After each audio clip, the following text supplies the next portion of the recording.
بسم الله الرحمن الرحيم، والصلاة والسلام على أشرف المرسلين سيدنا محمد صلى الله عليه وسلم. أهلا ومرحبا بكم في فيديو جديد. الفيديو النهاردة بعنوان محمد الشناوي وحديث القائد وظهور شخصية الأهلي فيه، وزيزو وظهور شخصية الزمالك.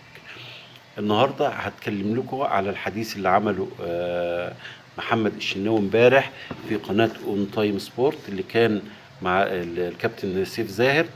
والحديث ده يعني فيه بالأمانة ربنا ظهرت فيه يعني ايه شخصية الاهلي، ويعني ايه مبادئ الاهلي، ويعني ايه الراجل واحترامه لزملائه، واحترامه لكونه قائد الفريق وقائد النادي الاهلي.